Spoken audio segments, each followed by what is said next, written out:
Hello friends, स्वागत है आप सभी का अपने यूट्यूब चैनल आद्या स्टडी एकेडमी में। ये हमारी एमपी फॉरेस्ट गार्ड और जेल प्रहरी 2026 की साइंस की क्लासेस चल रही हैं, जहां पे हम साइंस के इंपॉर्टेंट प्रश्नों को पढ़ रहे हैं। अब चाहे वो प्रीवियस ईयर क्वेश्चन हो और चाहे आपके मोस्ट एक्सपेक्टेड क्वेश्चन हो, जितने भी इंपॉर्टेंट प्रश्न हैं जिनके कि आपके एग्जाम में आने की पूरी पूरी संभावना है, और बहुत सारे ऐसे प्रश्न हैं जो कि आपके एग्जाम में आए हुए हैं और आगे भी ये रिपीट होंगे, क्योंकि ये कई एग्जामों में रिपीट हुए प्रश्न आज की क्लास में हम पढ़ने वाले हैं। अब क्योंकि एग्ज़ाम को टाइम कम बचा है, तो इस टाइम पे आपको नया कुछ भी नहीं रटना है। मैं हर क्लास में आपको बताती हूँ, जो भी आपने पढ़ा है आप उसका रिवीजन अच्छे से करिए, साथ ही एमसीक्यू प्रश्नों की प्रैक्टिस करिए, और प्रैक्टिस के साथ साथ आप मॉक टेस्ट जरूर दीजिए। क्योंकि अगर आपने कुछ पढ़ा है, रटा है, उसको समझा है, तो आपको पता कैसे चलेगा कि इससे प्रश्न आ रहे हैं, तो आपसे बन रहे हैं। वो कैसे पता चलेगा? मॉक टेस्ट के माध्यम से। जब भी आप मॉक टेस्ट दीजिए, और देने के बाद ऐसा नहीं कि देखिए हमारे नंबर कम आ रहे हैं, छोड़ दिया।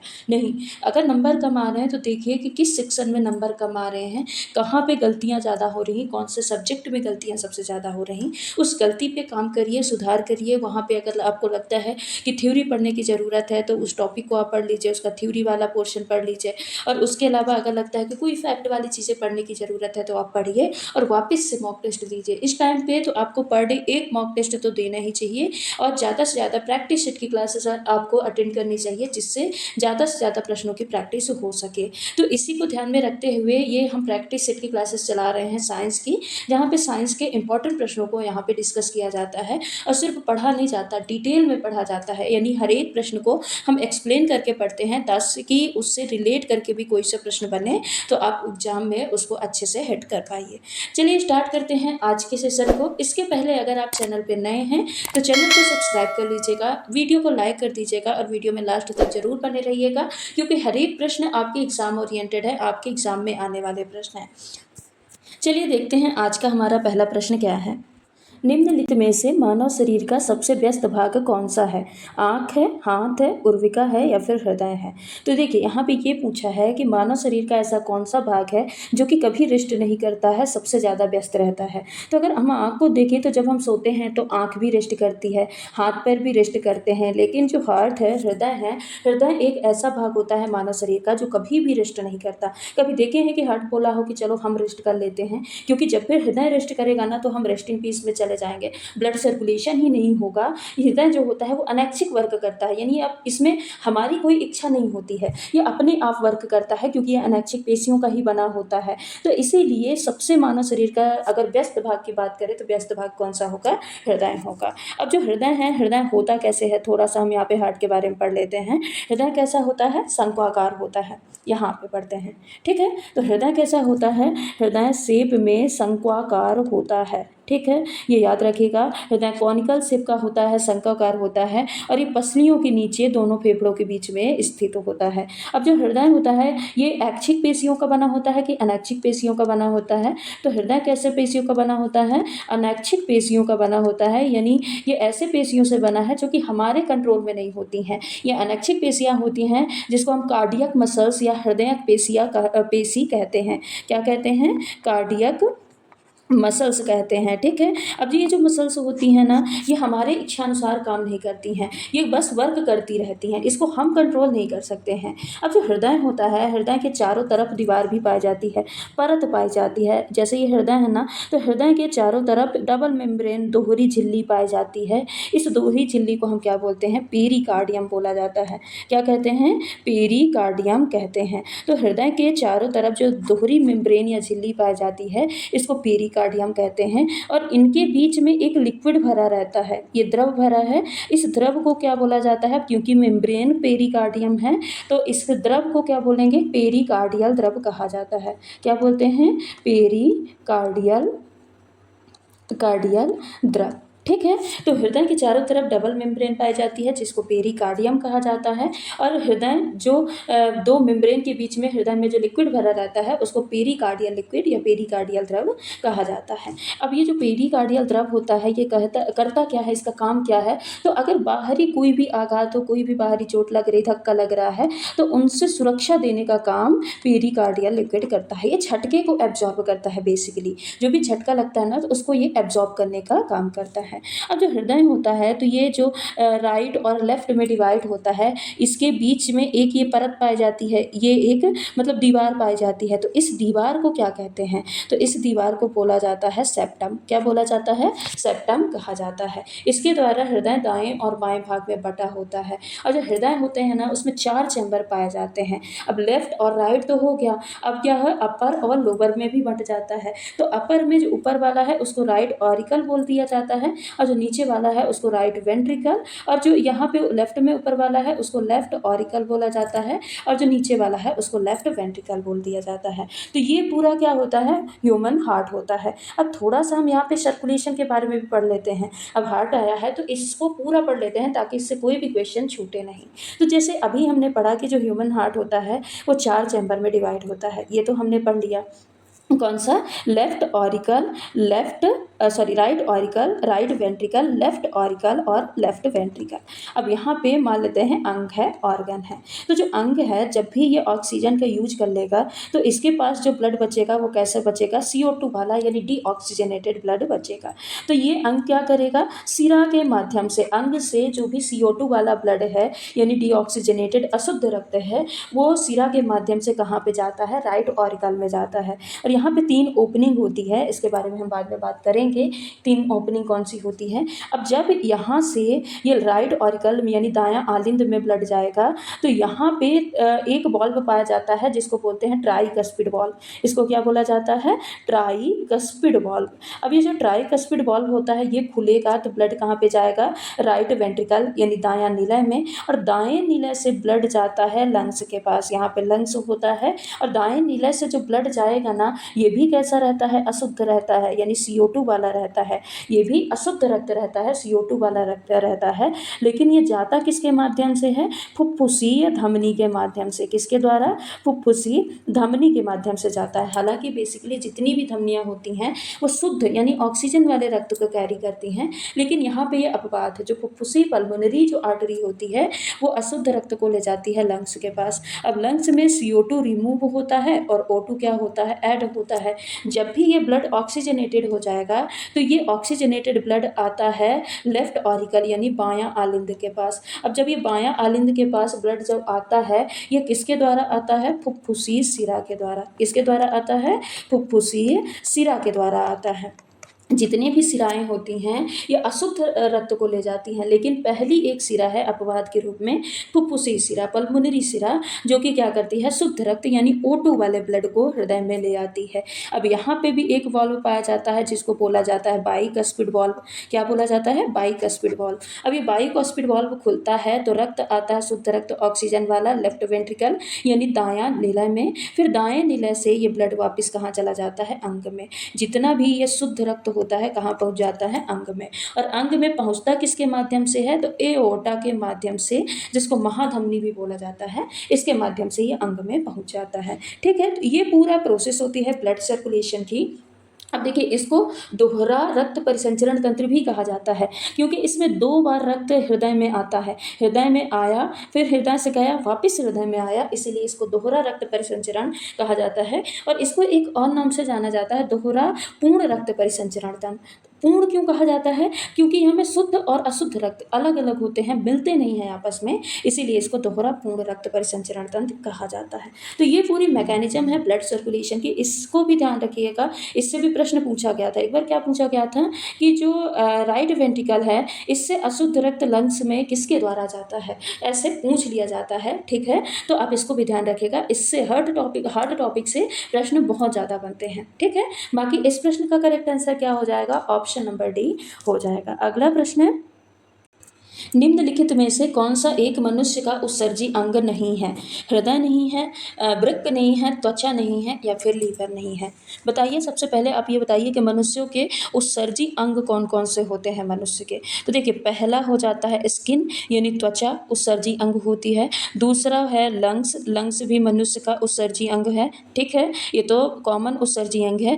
तीसरा है लीवर, लीवर भी उत्सर्जन करता है वेस्ट पदार्थों का, इसीलिए लीवर भी उत्सर्जी अंग में आता है। है। चौथा है आंत, जिसको इंटेस्टाइन बोला जाता है, ये भी उत्सर्जी अंग में आता है। और पांचवा है वृक्क, वृक्क को किडनी भी बोलते हैं, गुर्दा भी बोलते हैं। ठीक है, तो वृक्क भी क्या होता है, मनुष्य का उत्सर्जी अंग होता है। जो स्किन होता है ना, ये शरीर से जितनी भी एक्स्ट्रा लवण होते हैं यानी एक्स्ट्रा सॉल्ट होता है, उसको पसीनों के माध्यम से, क्योंकि स्किन में श्वेत ग्रंथियाँ जो पसीना वाली ग्रंथियाँ होती हैं वो पाई जाती हैं, तो पसीना के माध्यम से ये लवण को शरीर से बाहर करने का काम करता है। और फेफड़ा क्या करता है, CO2 को हटाता है, रिमूव करता है श्वसन के द्वारा। उसके अलावा जो यकृत होता है, यकृत का काम क्या है, अभी हमने पढ़ा ना, यकृत भी उत्सर्जन का काम करता है। तो बताइए यकृत कौन से उत्सर्जन, किसका उत्सर्जन करता है, ये भी पूछा जाता है। तो यकृत क्या करता है, जो विषैला अमोनिया होता है ना, यकृत क्या करता है, जो भी विषैला अमोनिया है, अमोनिया को यूरिया में बदलेगा और यूरिया को फिर क्या करेगा, उसको एक्सक्रीट करने का काम करता है। और भले वो किडनी के माध्यम से होता है फिल्ट्रेट होकर, वो अलग प्रोसेस है, लेकिन अमोनिया को यूरिया में बदलने का काम कौन करता है, ये यकृत करता है। आंत कौन सा उत्सर्जन करती है, तो खनिज लवण की आवश्यकता से अधिक मात्रा का उत्सर्जन कौन करती है, आंत करती है। अब जैसे ये लवण है, खनिज लवण है, खनिज लवण अगर एक्स्ट्रा अमाउंट में है, अधिक मात्रा में है, तब ये क्या कर देगी, उसका उत्सर्जन कर देगी। ठीक है, तो जैसे ही कैल्शियम कार्बोनेट है, कैल्शियम फॉस्फेट है, तो इनका उत्सर्जन कौन करती है, आंत करती है। और किडनी तो पता ही है, ये नाइट्रोजन युक्त जितने भी विषैले पदार्थ होते हैं, तो उनको एक्सक्रीट करने का काम कौन करती है, उनको किडनी करती है। ठीक है, अब यहाँ पे पूछा है कि मनुष्य का उत्सर्जी अंग कौन सा नहीं है, तो अभी हमने पढ़ा वृक्क भी है मनुष्य का उत्सर्जी अंग, त्वचा भी है, लवण का एक्सक्रीशन करता है, लीवर भी है, लेकिन जो हृदय है, हृदय ये सर्कुलेशन का काम करता है, परिसंचरण का काम करता है। O2 रिमूव होगा लंग्स से, सॉरी O2 ऐड होगा लंग्स में, CO2 रिमूव होगा जब ब्लड से, तो उसको क्या करेगा, उसको बॉडी में सर्कुलेट करने का काम करता है, लेकिन ये एक्सक्रीशन का काम नहीं करता। इसीलिए इस प्रश्न का करेक्ट आंसर क्या हो जाएगा, ऑप्शन नंबर फर्स्ट हो जाएगा। अगला प्रश्न है, पृथ्वी और चंद्रमा के बीच एक गुरुत्वाकर्षण खिंचाव है, चंद्रमा को पृथ्वी की ओर खींचने वाला बल डैश है, चंद्रमा के प्रभाव से अधिक, चंद्रमा के प्रभाव के बराबर, चंद्रमा के गुरुत्वाकर्षण बल से कम, चंद्रमा के प्रभाव से संबंधित नहीं है। तो बताइए इस प्रश्न का करेक्ट आंसर कौन सा होगा। देखिए यहाँ पे पूछा है कि पृथ्वी और चंद्रमा के बीच में एक बल लगता है, गुरुत्वाकर्षण बल। ठीक है, चंद्रमा को पृथ्वी की ओर खींचने वाला ये जो बल है, ये कैसा है, बराबर है, अधिक है या फिर कम है। देखिए अब इसमें इसको आप बिल्कुल ध्यान से समझिएगा। ये जो गुरुत्वाकर्षण का नियम है ना, गति के 3 नियम है ना, गुरुत्वाकर्षण के 3 नियम है, तो ये गुरुत्वाकर्षण के तीसरे नियम से संबंधित है। अगर आपने पढ़ा होगा तो जो गुरुत्वाकर्षण का एक फॉर्मूला होता है यूनिवर्सल वाला, F इक्वल टू क्या होता है, G m1m2/r²। क्या होता है, F equal to G m1m2/r², जहाँ पे m1 ये पहले वस्तु का मास और m2 ये दूसरे वस्तु का मास, और r क्या होता है, दोनों वस्तुओं के बीच की दूरी, और g क्या है, गुरुत्वाकर्षण का जो यूनिवर्सल गुरुत्वाकर्षण नियतांक होता है, जो कि कभी नहीं बदलता है, उसको हम कैपिटल G से डिनोट करते हैं। अब ये जो है ये न्यूटन के गति के तीसरे नियम के अनुसार ये कहा गया है कि चंद्रमा को पृथ्वी जितने बल से अपनी ओर खींचेगी। ये मान लीजिए चंद्रमा है, ये पृथ्वी है, तो पृथ्वी चंद्रमा को जितने बल से खींचेगी, चंद्रमा भी पृथ्वी को उतने ही बल से खींचेगी। दोनों का बल जो होता है वो आपस में कैसा होता है, बराबर होता है। कैसा होता है, आपस में बराबर होता है, यानी जितने बल से चंद्रमा खींचेगी उतने ही बल से पृथ्वी भी खींचेगी। और दोनों पर लगने वाला जो गुरुत्वाकर्षण बल होता है वो परिमाण में हमेशा कितना होता है, बराबर होता है। परिमाण में बराबर होने के कारण कोई किसी की तरह खींचता नहीं है। जैसे पृथ्वी खींची इस डायरेक्शन में और जो चंद्रमा है वो खींची इस डायरेक्शन में, यानी पृथ्वी और चंद्रमा जो खींचते हैं एक दूसरे को अपनी तरफ, ये गुरुत्वाकर्षण बल परिमाण में तो बराबर होता है, लेकिन दिशा में कैसा होता है, विपरीत होता है। दिशा में कैसा होता है, विपरीत दिशा में लगने वाला बल होता है। इसी प्रभाव के कारण जो चंद्रमा होते हैं और पृथ्वी होते हैं वो आपस में एक दूसरे की तरफ खींचते नहीं हैं, यथावत जहाँ पे हैं वहीं पे बने रहेंगे। तो इस प्रश्न का करेक्ट आंसर क्या हो जाएगा, ऑप्शन नंबर बी हो जाएगा। अगला प्रश्न है, निम्नलिखित में से कौन सी भारत की सबसे बड़ी लवणीय झील है। दक्षिण भारत की ऊटी झील, उड़ीसा की चिल्का झील, राजस्थान की सांभर झील या कश्मीर की डल झील। बताइए भारत की सबसे बड़ी लवणीय झील कौन सी हो जाएगी। तो आंसर क्या है, राजस्थान की सांभर झील, ये भारत की सबसे बड़ी लवणीय झील में से एक है। ठीक है, अगला प्रश्न है, कार्बन किस प्रकार का कर है। प्रत्यक्ष कर है, अप्रत्यक्ष कर है, उपर्युक्त दोनों, प्रत्यक्ष और अप्रत्यक्ष कर है, या फिर उपर्युक्त में से कोई नहीं। बताइए कार्बन किस प्रकार का कर है। सबसे पहले आप दो टर्म समझिए, प्रत्यक्ष और अप्रत्यक्ष कर क्या होते हैं। प्रत्यक्ष कर वो होता है जो कि किसी व्यक्ति के इनकम पे लगाया जाए, किसी व्यक्ति के आय पे लगाया जाए, डायरेक्टली उसके इनकम में से जो कटौती होती है उसको बोलते हैं डायरेक्ट टैक्स, प्रत्यक्ष कर। और अप्रत्यक्ष कर क्या होते हैं, जो किसी वस्तु पे जोड़ के उस व्यक्ति से लिया जाए। जैसे हमने 1 kg मान लो शुगर खरीदी, शक्कर खरीदी, तो उसमें जो भी टैक्स लगेगा वो उसी वस्तु की कीमत में जुड़ जाएगा। क्या हमको बताया जाएगा कि इसमें इतना टैक्स लग रहा है, आप इसका टैक्स अलग से दीजिए और चीनी का कीमत अलग से दीजिए? नहीं, ऐसा नहीं होता है। कोई भी व्यक्ति गया उसको बता दिया जाता है इतने रुपए केजी, 1 किलो का शुगर इतने रुपए में मिलेगा। अब वो 1 किलो शक्कर का पैसा दे के आ जाता है, ये उसमें उसको नहीं पता होता कि इसमें हमारा टैक्स कितना लगा है। तो इसको हम क्या बोलते हैं, अप्रत्यक्ष कर। और यहाँ पे यही पूछा है कि कार्बन किस प्रकार का कर है, यानी जो कार्बन टैक्स होता है वो ईंधन पे लगाया गया टैक्स है। ये डायरेक्ट इंसान से नहीं लिया जाता, ये ईंधन या कार्बन के उत्सर्जन पे लगाया जाता है। और ये सीधे व्यक्ति के आय पे नहीं लगता है, बल्कि वस्तुओं में, यानी जो ईंधन वाली वस्तुओं होती हैं उसमें वस्तुओं में ऐड होके उनकी कीमत में जुड़ के आ जाता है। इसीलिए ये क्या होगा, एक प्रकार का अप्रत्यक्ष कर होता है। ठीक है, तो इस प्रश्न का correct answer option number B हो जाएगा। अगला प्रश्न है, उस प्रक्रिया को क्या कहते हैं जिसके द्वारा मनुष्य सहित सभी जीवित जीव अपने परिवेश के साथ स्वयं को समायोजित कर लेते हैं। पर्यावरण का उल्लेख इन्वायरमेंटेशन, एडॉप्टेशन या अव्यवस्था जिसको डिसलोकेशन कहते हैं, या फिर रचना जिसको बोलते हैं कन्फर्मेशन। बताइए क्या होगी, जिसके साथ कोई भी जीवित जीव हैं अपने परिवेश के साथ क्या करते हैं, स्वयं को समायोजित कर लेते हैं। तो देखिए पर्यावरण का उल्लेख या इन्वायरमेंटेशन क्या होता है, ये एक वैज्ञानिक शब्द, कोई मतलब ऐसा साइंटिस्ट टर्मिनोलॉजी नहीं है। ये इन्वायरमेंट से संबंधित एक शब्द है जिसमें पर्यावरण का विवरण मिलता है या उल्लेख मिलता है। ठीक है, हाँ एक बात ध्यान रखिएगा, ये प्रीवियस ईयर क्वेश्चन है, ये मत सोचिएगा कि ऐसे टर्म नहीं आते हैं एग्जाम में, ये आपका पीवाईक्यू क्वेश्चन ही है। एडॉप्टेशन क्या होता है, अनुकूलन। अनुकूलन वो होता है कि जिसमें कोई भी जीव है, जब भी पर्यावरण चेंज हुआ तो पर्यावरण अपने वातावरण के अनुसार जो खुद को क्या कर लेते हैं, अडॉप्ट कर लेते हैं, खुद को ढाल लेते हैं, तो उसी को क्या बोला जाता है, एडॉप्टेशन बोला जाता है। और यही तो प्रश्न में पूछा है कि सभी जीवित जीव अपने परिवेश के साथ स्वयं को जो समायोजित कर लेते हैं उसको क्या कहते हैं, तो उसको क्या कहा जाता है, एडॉप्टेशन कहा जाता है। डिसलोकेशन या विस्थापन क्या होता है, अव्यवस्था, किसी चीज़ का अपनी सही जगह से हट जाना, यानी किसी का भी ट्रांसफॉर्मेशन होना, अपने जहाँ पे वो लोकेट कर रहा था उस जगह से हट के दूसरी जगह पे बस जाना, उसको क्या बोलते हैं, डिसलोकेशन कहा जाता है। रचना क्या होता है, किसी वस्तु या फिर अणु का आकार या बनावट जो होता है तो उसको क्या बोलते हैं, रचना। जैसे प्रोटीन की संरचना इसमें एग्जाम्पल में आ जाएगा। बाकी इस प्रश्न का करेक्ट आंसर क्या है, ऑप्शन नंबर बी है।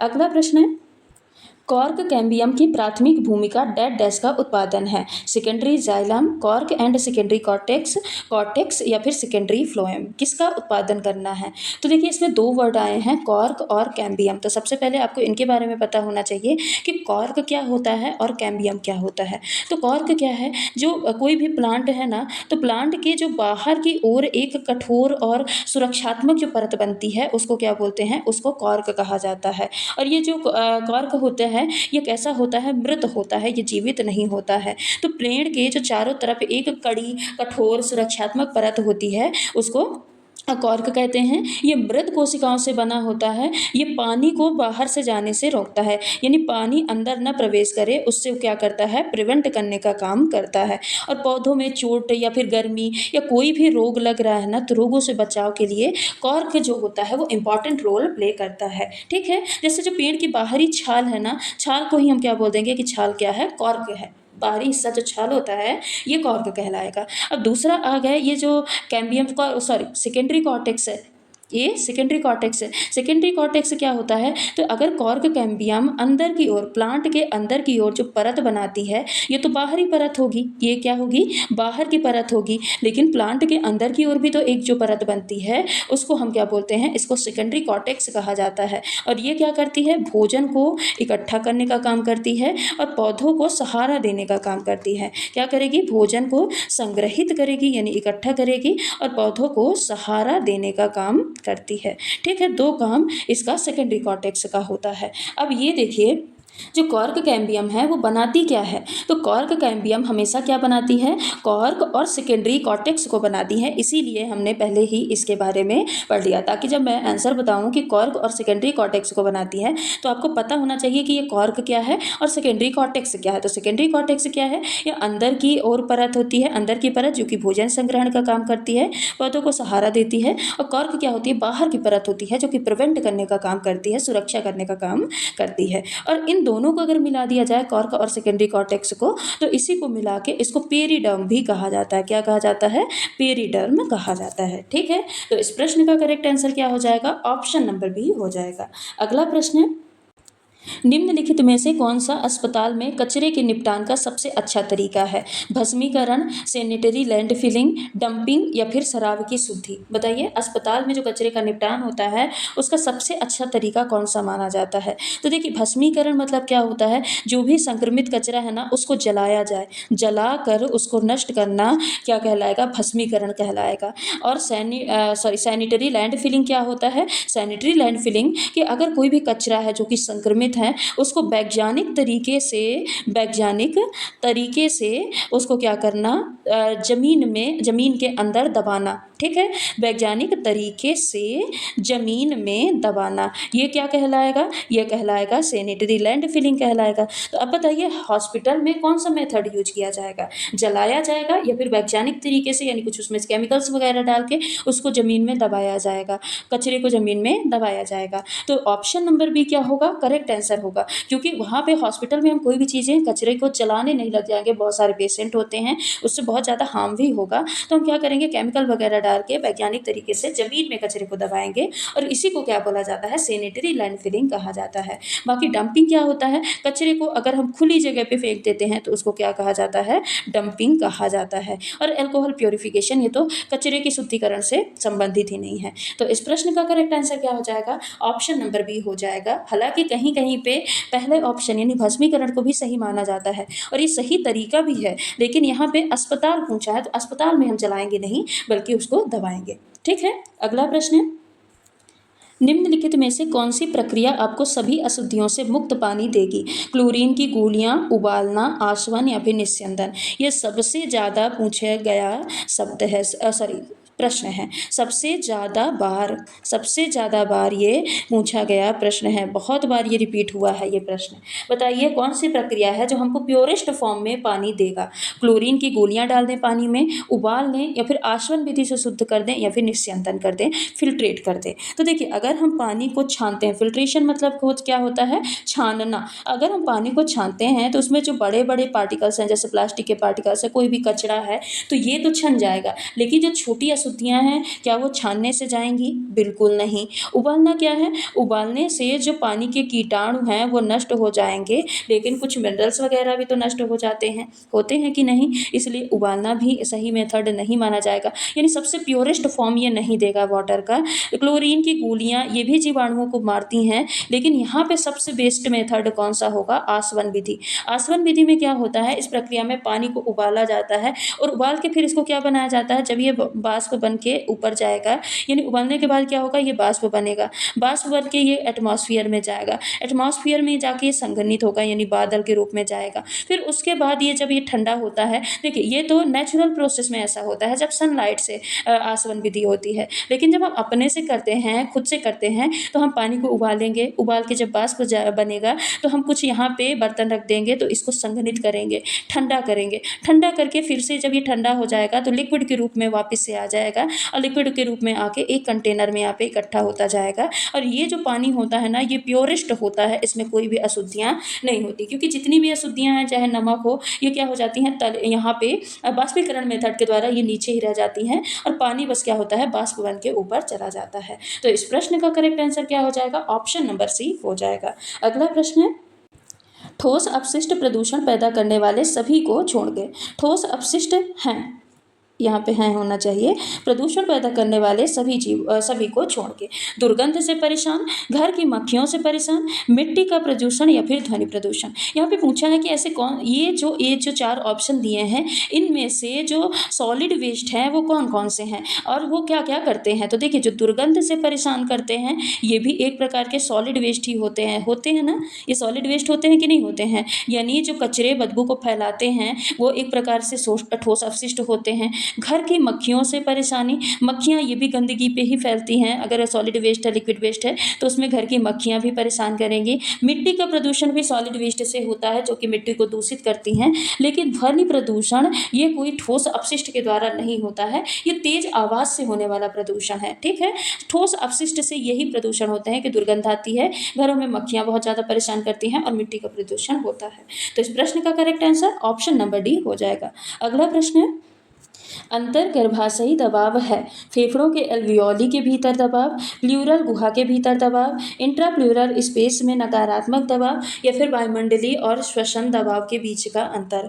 बताइए अंतर्गर्भाशयी दबाव क्या है। देखिए, अंतर्गर्भाशयी दबाव को और हम क्या बोल सकते हैं, इंट्रा पल्मोनरी, क्या बोलेंगे, intra pulmonary pressure, intra pulmonary pressure. अब बताइए इंट्रा पल्मोनरी प्रेशर, गर्भाशय से आप कंफ्यूज रहे होंगे। अब बताइए इंट्रा पल्मोनरी प्रेशर क्या होता है। पल्मोनरी मतलब क्या समझे, जो हार्ट है, यहाँ पे पल्म मतलब हार्ट, पल्मोनरी शब्द ये श्वसन से रिलेटेड होता है, हार्ट से रिलेटेड होता है, सॉरी फेफड़े से रिलेटेड होता है। किससे रिलेटेड होता है, हार्ट नहीं, फेफड़े से रिलेटेड होता है। तो इंट्रा एल्वियोलर प्रेशर या इंट्रा पल्मोनरी प्रेशर क्या होता है, ये वह दबाव होता है जो कि फेफड़ों के एल्वियोली में लगता है। ये जो कूपिकाएँ होती हैं ना, ऐसे बैलून के छोटे छोटे बैलून्स लाइक स्ट्रक्चर जो पाए जाते हैं कूपिकाओं के, तो इनमें जो प्रेशर होता है, इनके अंदर जो प्रेशर होता है, इनके भीतर जो दबाव होता है उसको क्या बोलते हैं, अंतर्गर्भाशयी या इंट्रा पल्मोनरी या फिर इंट्रा एल्वियोलर प्रेशर कहा जाता है। तो ऑप्शन नंबर फर्स्ट क्या हो जाएगा, इस प्रश्न का करेक्ट आंसर हो जाएगा। अब देखिए दूसरा ऑप्शन क्या बोला है, प्लूरल कैविटी यानी प्यूरल गुहा के भीतर का दबाव। तो प्यूरल गुहा के भीतर का दबाव क्या होता है, इसको इंट्रा प्यूरल प्रेशर कहा जाता है। अब इंट्रा प्यूरल प्रेशर तो आया, अब देखिए यहाँ पे प्यूरल प्रेशर ये होता क्या है, प्यूरल शब्द आया कहाँ से। तो देखिए जो वो फेफड़े होते हैं ना, जो लंग्स हैं, और लंग्स और छाती, मान लीजिए ये लंग्स है और ये छाती है, तो इनके बीच में जो स्पेस होता है इसको क्या बोलेंगे, इंट्राप्लूरल स्पेस। अब क्यों कहा जाएगा इंट्राप्लूरल स्पेस, क्योंकि जो फेफड़े को ढकने वाली जो झिल्ली होती है, तो जो दीवार होती है इसको क्या कहा जाता है, प्लूरा कहा जाता है। ठीक है, वहीं पर जो छाती को ढकने वाली जो दीवार, अंदरूनी दीवार जो होती है छाती के, उसको भी क्या कहा जाता है, उसको भी प्लूरा कहा जाता है। क्या कहा जाता है, प्लूरा कहा जाता है। अब इन दोनों के बीच में एक लिक्विड भरा रहता है जिसको बोलते हैं प्लूरल फ्लूइड। इसको क्या बोला जाता है, प्लूरल गुहा या फिर प्लूरल फ्लूइड। ये जो स्पेस होता है इसको कहा जाता है प्लूरल गुहा, और जो इसमें लिक्विड भरा रहता है उसको क्या बोलते हैं, प्लूरल फ्लूइड कहते हैं। अब यहीं पे जो प्रेशर लगता है ना, उसी को क्या बोला जाता है, प्लूरल गुहा के भीतर का दबाव। और ये जो दबाव होता है ना, ये ना के बराबर होता है, यानी नकारात्मक होता है। कैसा होता है, बिल्कुल ना के बराबर नकारात्मक होता है।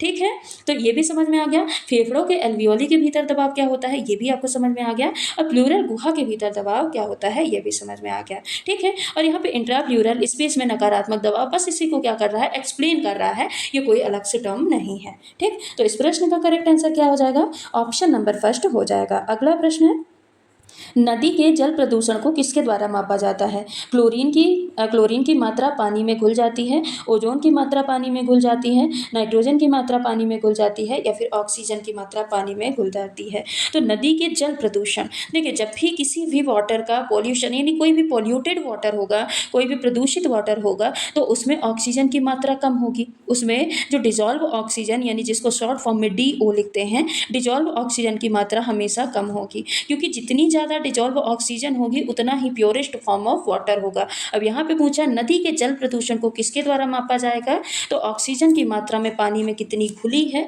यानी कितना ऑक्सीजन घुलित रूप में प्रेजेंट है या नहीं प्रेजेंट है, इसके द्वारा हम जल प्रदूषण का पता लगाएंगे। ठीक है, तो इस प्रश्न का correct answer option number D हो जाएगा। अगला प्रश्न है, निम्नलिखित में से किस थर्मामीटर में किंक है? प्रयोगशाला थर्मामीटर, नैदानिक थर्मामीटर, थर्मिस्टर थर्मामीटर या फिर डिजिटल थर्मामीटर? किस थर्मामीटर में किंक होता है? सबसे पहले आप ये बताइए किंक होता क्या है? बताइए किंक क्या होता है? तो किंक क्या होता है? मोड़ होता है, एक छोटा सा मोड़ या फिर एक छोटी सी सकरी जगह।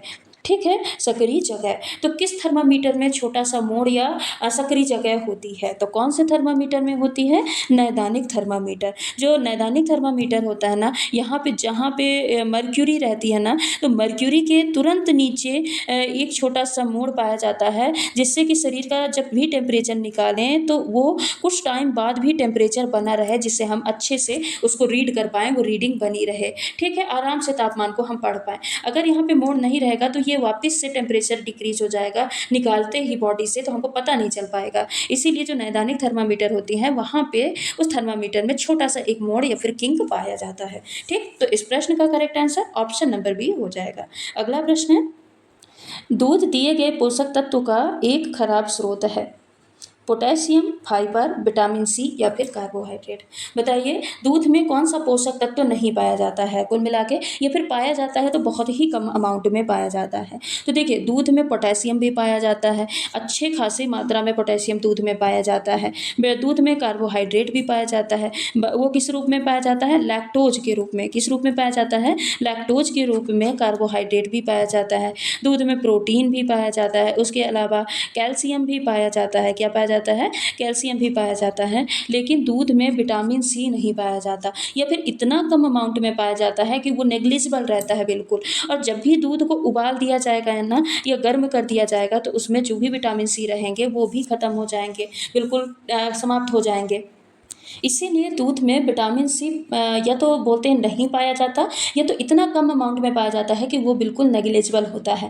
पहले दूध को संपूर्ण आहार बोला जाता था ना, लेकिन अब दूध को इसीलिए इसको कंप्लीट डाइट में नहीं रखा जाता क्योंकि इसमें विटामिन सी और कुछ फाइबर्स होते हैं, वो क्या रहते हैं? मौजूद नहीं होते हैं। ठीक है, तो इस प्रश्न का करेक्ट आंसर क्या हो जाएगा? ऑप्शन नंबर सी हो जाएगा। इस प्रश्न का correct answer option number C हो जाएगा। अगला प्रश्न है, तंत्रिका तंत्र में अंतर्ग्रथन का कार्य क्या है? विद्युत आवेग का निर्माण करना, न्यूरॉन्स से अन्य कोशिकाओं तक आवेगों को पहुंचाने के लिए, स्वाद और गंध का पता लगाने के लिए, जटिल पदार्थों को सरल पदार्थों में विभाजित करने के लिए। जो अंतर्ग्रथन, अंतर्ग्रथन मतलब क्या समझते हैं? सिनाप्स जो होता है, जिसको क्या बोलते हैं? सिनाप्स बोलते हैं। तो सिनाप्स क्या होता है, ये इसका काम क्या है? तो जब भी हम तंत्रिका तंत्र पढ़ते हैं तो हम देखते हैं ना कि दो तंत्रिकाओं के बीच में एक ये जालनुमा संरचना पाई जाती है, जो एक के जो लास्ट पार्ट है ना उसको और दूसरे के डेंड्राइट्स से मिलाने, यानी एक तंत्रिका का जो लास्ट टर्मिनल पार्ट होता है और दूसरे तंत्रिका का जो डेंड्राइट्स होता है उसको जोड़ने का काम करती है, उसको मिलाने का काम करती है। तो ये जो सिनैप्स होता है ना, सिनैप्स ये होता क्यों है, इसका काम क्या होता है? तो सिनैप्स ये वह स्थान होता है या वो जगह होती है जहाँ एक न्यूरॉन दूसरे न्यूरॉन या किसी दूसरे कोशिका से क्या होता है? जुड़ता है। यानी एक न्यूरॉन दूसरे न्यूरॉन से जहाँ पे जुड़ता है उसको क्या बोला जाता है? उसको सिनैप्स बोला जाता है। और इसका काम क्या होता है? तो इसका काम होता है विद्युत आवेग को संचरित करना। इसका काम क्या होता है? विद्युत आवेग को संचरित करना। विद्युत आवेग कैसे? जो भी सिग्नल्स हैं, मान लीजिए आपका हाथ किसी भी गर्म चीज़ पे पड़ गया, ठीक है, कोई भी गर्म वस्तु है, ये कोई गर्म वस्तु है, यहाँ पे किसी व्यक्ति का हाथ पड़ा। अब हाथ पड़ा तो क्या होगा? ये नसों के द्वारा संदेश किसके पास भेजेगा? ब्रेन के पास भेजेगा। ब्रेन से फिर सिग्नल्स जाएंगे हाथ के मांसपेशियों या हाथ की नसों में जाएंगे। फिर उसको क्या होगा? ये जो हाथ हैं वो तुरंत क्या करेगा? उस गर्म चीज़ से हटा देगा। और ये जो प्रक्रिया होती है इतनी फास्ट होती है कि हम इसको महसूस नहीं कर सकते। जैसे ही हमने कोई चीज़ गर्म चीज़ छुई हम तुरंत हाथ हटा लेते हैं, लेकिन ये पूरी प्रोसेस होती है। और ये जो पूरी प्रोसेस होती है ना, तो यहाँ पे ये जो सिग्नल्स जा रहे हैं ये विद्युत आवेग ही होते हैं। और ये विद्युत आवेग एक कोशिका से दूसरी कोशिकाओं तक ये जो नसों के माध्यम से जाते हैं, इनको संचरित करने का काम कौन करता है? सिनैप्स करता है। कौन करता है? सिनैप्स करता है। ठीक है, और यही इस प्रश्न में पूछा है कि जो सिनैप्स होता है तंत्रिका तंत्र में, इसका काम क्या होता है? तो क्या काम होता है? न्यूरॉन्स से अन्य कोशिकाओं तक आवेगों को पहुंचाने के लिए। यानी ऑप्शन नंबर बी क्या हो जाएगा, करेक्ट आंसर हो जाएगा। न्यूरॉन से दूसरी कोशिकाओं तक जो आवेगों को संचरित करने के लिए, पहुंचाने के लिए सिनैप्स का उपयोग किया जाता है, यानी सिनैप्स ये कार्य करती है। और बाकी स्वाद, गंध ना, ये इसका काम कहाँ है। जटिल पदार्थों को सतर्क पदार्थों ना, ये तो डाइजेशन वाले पार्ट आ गए। विद्युत आवेगों का निर्माण नहीं करता, विद्युत आवेगों का ये निर्माण नहीं करता है, उसको क्या करता है, पहुंचाता है, संचरित करने का काम करता है। तो इस प्रश्न का करेक्ट आंसर क्या हो जाएगा, ऑप्शन नंबर बी हो जाएगा। तो ये रहे आज के हमारे कुछ महत्वपूर्ण प्रश्न। हर एक प्रश्न से हमने लगभग 2 से 3 प्रश्न पढ़े हैं, यानी एक प्रश्न में हमने इतना कंटेंट कवर किया है कि उससे आपके 2 से 3 प्रश्नों का कंटेंट कवर हो जाएगा। और ऐसे हमने जो अगर आसपास की जो चीज़ें पढ़ी हैं, जो एक्स्ट्रा चीज़ें पढ़ी हैं, वो भी कोई ऐसे ही नहीं पढ़ी हैं। ऐसी चीज़ों को हमने यहाँ पे डिस्कस किया है, यानी वो पॉइंट को डिस्कस किया है जिनसे कि आपके एग्जाम में प्रश्न बनते हैं। एक्स्ट्रा फैक्ट भी जो हम यहाँ पे पढ़ रहे हैं वो भी आपके एग्जाम की दृष्टि से बहुत महत्वपूर्ण है, तो उसको भी आप नोट डाउन करते चलिएगा, ताकि एग्जाम से पहले जस्ट एक बार आपको एक रिवीजन भी कर लेते हैं, तो उससे क्या होगा, आपके एग्जाम में बहुत ज़्यादा बेनिफिट आपको देखने को मिलेगा। तो ये रही आज की हमारी क्लास। आज की क्लास को हम यहीं पे समाप्त करते हैं, मिलते हैं अगली क्लास में कुछ और महत्वपूर्ण प्रश्नों के साथ। अगर आप चैनल पर नए हैं तो चैनल को सब्सक्राइब करके रखिएगा, वीडियो को लाइक कर दीजिएगा और बेल आइकन को जरूर हिट कर दीजिएगा, ताकि कभी भी कोई भी आपकी नई वीडियो अपलोड की जाए, आप किसी भी इंफॉर्मेशन को आप तक शेयर किया जाए, तो उसका नोटिफिकेशन सबसे पहले आप तक पहुंच जाए। ठीक है, धन्यवाद।